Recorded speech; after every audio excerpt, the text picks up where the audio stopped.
At 34, I'm Monica, a successful journalist at a top fashion magazine and a well-known fashion blogger. As I sit in my office, surrounded by racks of designer clothes and stacks of glossy magazines, I can't help but feel a sense of pride. I've worked hard to get here, and every late night and early morning has been worth it. My phone buzzes with a notification. It's an email from my editor. "Monica, great job on the latest piece. The readers are loving it. Keep it up." I smile to myself. This is what I live for, the rush of creating content that resonates with people, the thrill of being at the forefront of fashion trends. But it wasn't always like this. My mind drifts back to my childhood, to the house where I grew up. It was a nice house in the suburbs, but for me, it was more of a battlefield than a home. My sister, Sarah, is 7 years older than me. From the day I was born, she saw me as competition. I remember her constant need for attention, her jealousy, her manipulations. It's funny how some wounds never truly heal, even after all these years. There was this one time, when I was about 8. Sarah was 15 and had invited her friends over. I was in my room, reading a fashion magazine. Suddenly, I heard a crash from downstairs. My heart sank. I knew, somehow, that this wouldn't end well for me. I crept down the stairs to find my mother's favorite vase in pieces on the floor. Sarah and her friends were standing around it, looking guilty. But then Sarah's eyes locked with mine, and I saw a familiar glint in them. "Monica," she shrieked. "What have you done?" I stood there, mouth agape, as Sarah spun a tale of how I had been running wild through the house and knocked over the vase. Her friends, not wanting to get in trouble, nodded along. But I didn't, I started to say, but my parents had already made up their minds. "Monica, how could you be so careless?" my mother scolded. "You know how much I loved that vase." "You're grounded for a month," my father added. "And no pocket money until you've paid for a new vase." That night, as I lay in bed, I made a promise to myself. One day, I'd have my own place, my own life, far away from Sarah's shadow. And here I am now, living that promise. I've got my own house, bought with a mortgage I'm proud to pay off each month. It's my sanctuary, my piece of peace and quiet. As I wrap up my latest article on fall fashion trends, my mind wanders back to the day Sarah got married. I was 15, and I remember feeling an overwhelming sense of relief. Finally, I thought, I'd have some peace in my life. The wedding itself was a lavish affair. Sarah looked stunning in her white gown, but I couldn't help noticing the smug look she threw my way during the ceremony. A year after the wedding, Sarah had a daughter, my niece, Lily. As she grew, I found myself spending more and more time with her. Sarah seemed all too happy to pawn her off on me, preferring to spend her time gossiping with friends or scrolling endlessly on her phone. "Monica, can you take Lily this weekend?" Sarah's voice crackled through the phone. It was a familiar request. "I've got plans." I sighed, knowing full well that plans probably meant another meeting with chatty friends. "Sure, Sarah. I'd love to spend time with Lily." That weekend, I took Lily to a new children's entertainment complex that had just opened up in town. Her eyes lit up as we entered, taking in the colorful play areas and exciting activities. "Aunt Monica, look," Lily squealed, pointing at a giant slide. "Can we go on that?" I laughed, her excitement infectious. "Of course we can, sweetie. We can do whatever you want today." As I dropped Lily off at home that evening, I overheard Sarah arguing with her husband, Mason. Their voices were muffled, but I caught snippets about Sarah's frequent absences and her disinterest in family life.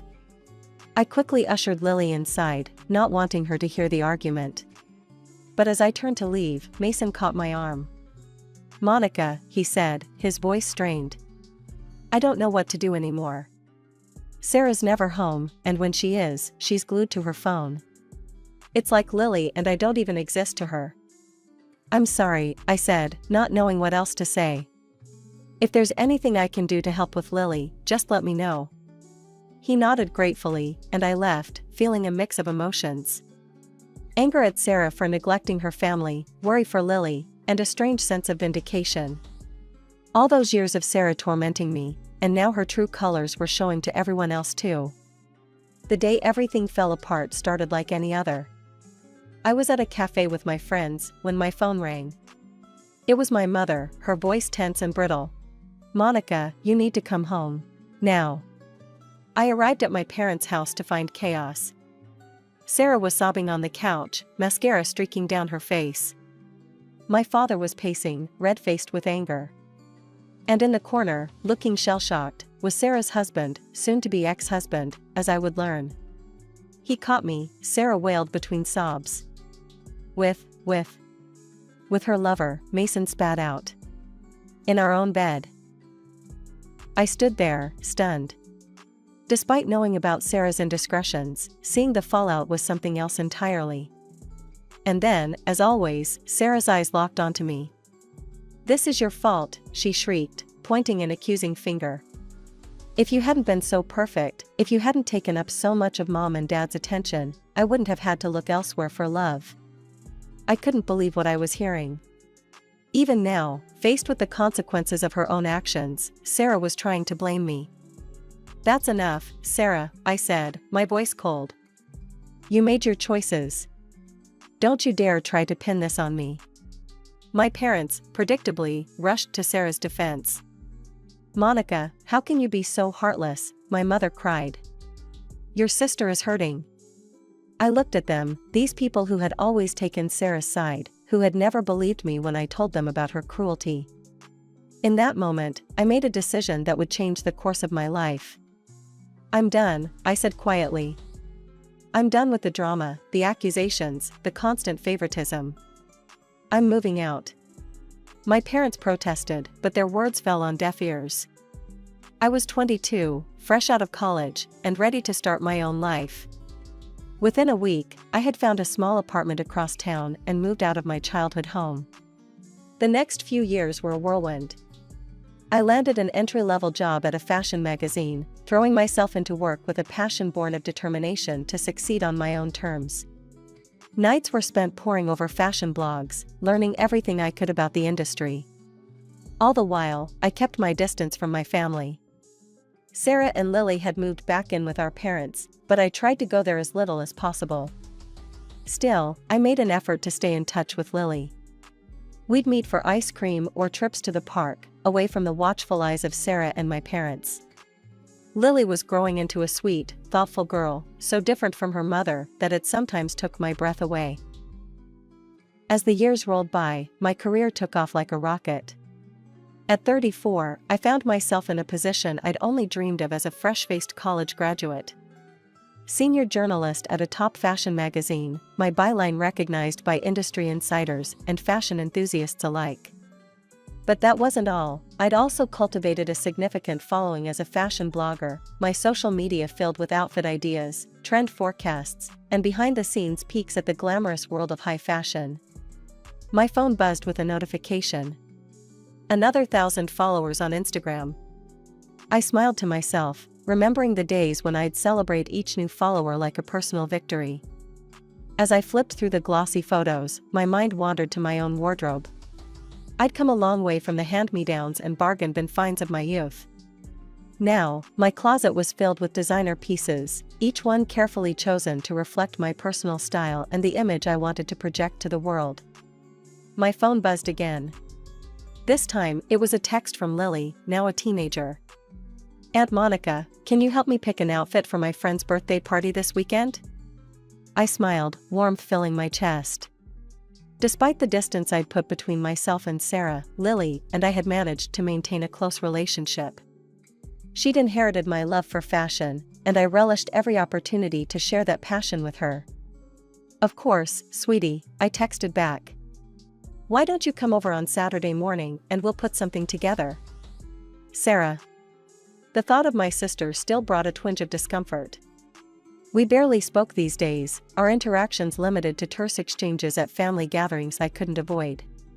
She was still living with our parents, still playing the role of the wronged woman, still using Lily as a pawn in her games. But I refused to let thoughts of Sarah dampen my mood. I had too much to be grateful for, too much to look forward to.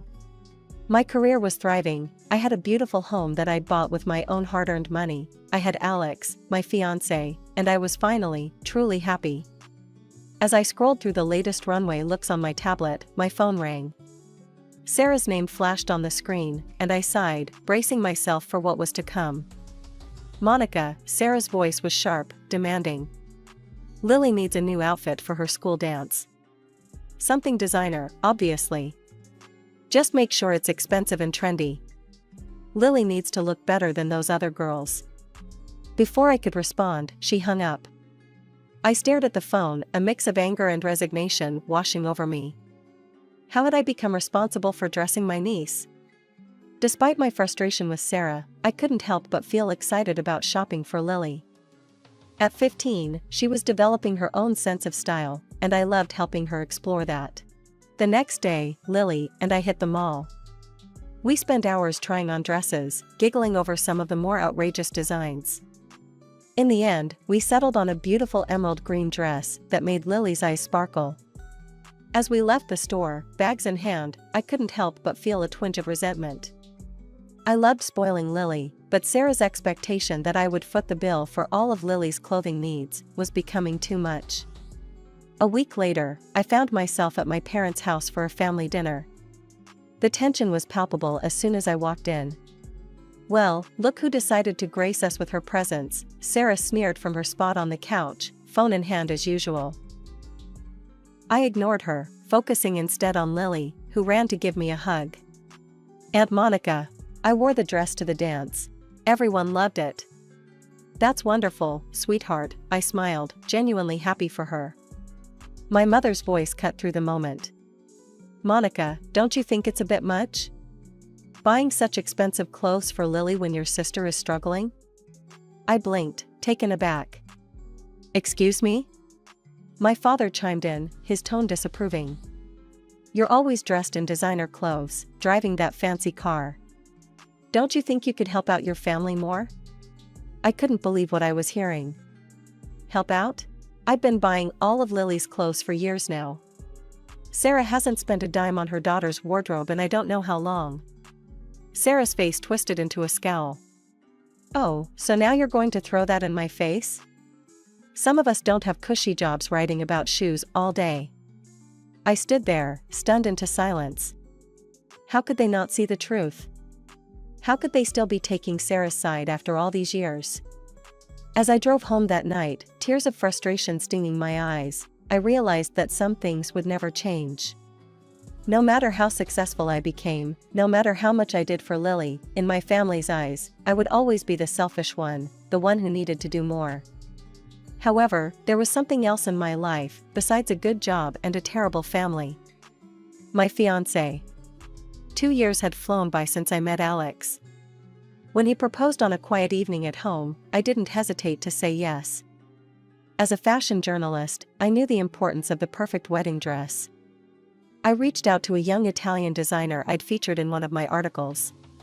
His avant-garde approach to bridal wear had caught my eye, and I knew he could create something truly special. When the dress arrived, my hands shook as I unzipped the garment bag. The moment I saw it, my breath caught in my throat.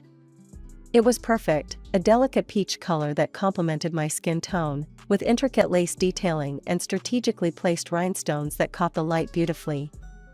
I slipped it on, my heart pounding. As I looked in the mirror, I knew this was it. The dress hugged my curves in all the right places, the color making me look radiant. I felt like a bride, like the successful, confident woman I'd become.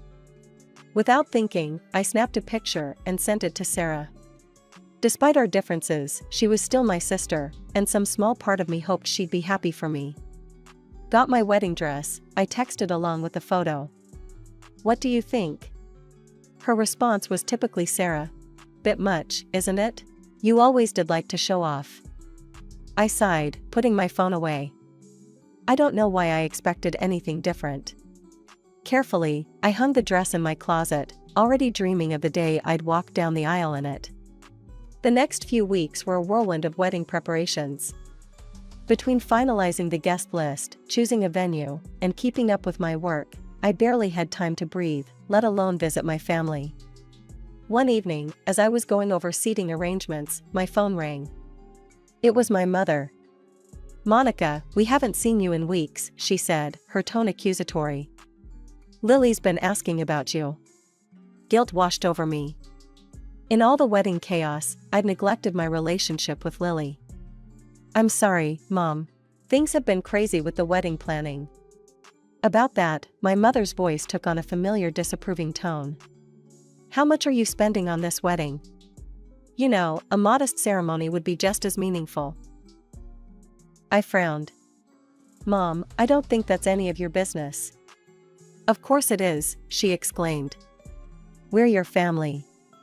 And speaking of family, have you thought about how you could help your sister instead of spending all this money on one day?" I couldn't believe what I was hearing. "Mom," I said, my voice trembling with suppressed anger, "this is my wedding. Alex and I are paying for it ourselves. How we spend our money is our business, not yours, and certainly not Sarah's." "Don't be so selfish, Monica," my mother scolded. "Family should come first." As I hung up the phone, I felt a mixture of anger and sadness wash over me. Even now, with one of the happiest days of my life approaching, my family couldn't simply be happy for me. Everything always had to revolve around Sarah and her needs. Just as the dust was settling from the wedding dress drama, a new storm was brewing. Lily was graduating high school, and with graduation came the inevitable school ball. My phone rang one afternoon while I was in the middle of a photo shoot. Sarah's name flashed on the screen. "Monica," Sarah's voice was demanding as ever. "Lily needs a dress for her graduation ball. I want you to buy her one from that new collection by, what's his name? The famous one you're always going on about." I knew exactly which designer she meant, and exactly how much his dresses cost. "Sarah, those dresses are incredibly expensive. We're talking thousands, sometimes tens of thousands of dollars. I'm not spending that kind of money on a dress Lily will wear once. It's not reasonable." "Fine," Sarah spat. "I'll tell Mom and Dad how greedy you're being. Don't bother calling Lily anymore." She hung up, leaving me standing in the middle of the studio, shaking with anger and frustration. True to her word, my parents called later that day, berating me for my selfishness and lack of family values. After a sleepless night, I came up with a solution. I called Lily, hoping she would answer, despite her mother's threats. "Lily, sweetie," I said, relieved to hear her voice. "I have an idea about your graduation dress. Why don't you come over and borrow one of mine? I have plenty of designer dresses you could choose from." There was a pause, then Lily's excited voice came through. "Really, Aunt Monica? That would be amazing." I could hear Sarah in the background, asking what was going on. After a moment, Sarah came on the line. "Fine," she said grudgingly. "We'll be over next week."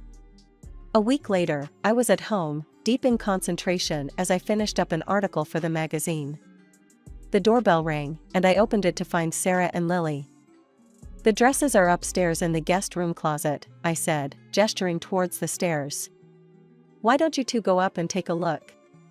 I just need to finish this article." Sarah nodded curtly and led Lily upstairs. I returned to my computer, immersing myself back in my work. It seemed like only minutes had passed when I heard them coming back down. "That was fast," I said, surprised. "Did you find something you liked, Lily?" But before Lily could answer, Sarah was hurrying her out the door. "We need to go," she said abruptly. "Thanks for this." A few days after Sarah and Lily's strange visit, I decided to try on my wedding dress again. With all the family drama, I needed a reminder of the joy that was to come. I opened my closet, reached for the garment bag, and it wasn't there. Panic set in as I searched frantically through my entire wardrobe. The beautiful peach dress was nowhere to be found. And then it hit me, Sarah and Lily's hasty departure, their refusal to show me what they'd chosen. They hadn't borrowed a dress, they'd stolen my wedding gown. Furious, I drove to my parents' house. I burst through the door without knocking, making a beeline for Lily's room. There, hanging in her closet, was my peach wedding dress. Lily! I called out, my voice shaking with anger and disappointment. How could you do this? Why would you take my wedding dress? Lily appeared in the doorway, her face pale and eyes wide with shame.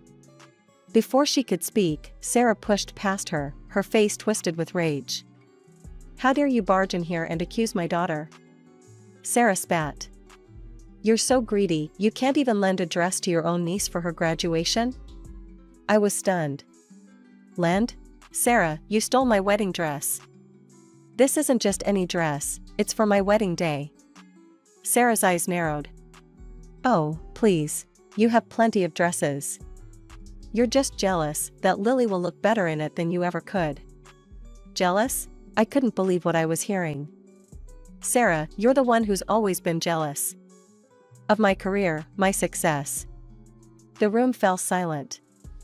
Then, from behind me, I heard my mother's voice. Monica, how dare you speak to your sister that way? I turned to see both my parents standing there, their faces masks of disappointment and anger. But she stole my wedding dress, I protested. My father shook his head. Always so selfish, Monica. Can't you think of anyone but yourself for once? I stood there, feeling like I was drowning. How had this happened? How was I the villain in this story? Without another word, I grabbed my dress and left. The next day, my phone rang. It was Lily. Aunt Monica, I'm so sorry. Her voice was small, trembling. I didn't know it was your wedding dress. Mom said, she said you'd want me to have it. We didn't even look at the other dresses. I'm so sorry. My anger melted away. Of course Sarah had manipulated the situation, used Lily as a pawn in her games. Oh, Lily, I sighed. It's okay. I understand. How about we go shopping for a new dress? Your own dress, not a borrowed one. Really? The hope in her voice was palpable. But, I can't afford a nice dress. Don't worry about that, I said. But I have a proposal. The dress will be yours, but you'll pay it off in installments. By helping me with my wedding preparations. The day after our phone call, Lily and I hit the stores. It was a day filled with laughter, honest conversations, and a deepening of our bond. We finally settled on a stunning midnight blue gown that made Lily look like a princess. On the night of her graduation, Lily was radiant. As I watched her laughing with her friends, posing for photos, I felt a bittersweet pang. This wonderful young woman had grown up so fast, and I was grateful to be a part of her life. After the ceremony, as we sat in a quiet corner, I took a deep breath. Lily, there's something I need to tell you. She looked at me, her eyes curious. I've decided not to invite your mother to my wedding, I said gently. And I don't think I'll be communicating with her anymore. Lily nodded slowly, surprising me with her calm reaction. I understand, Aunt Monica.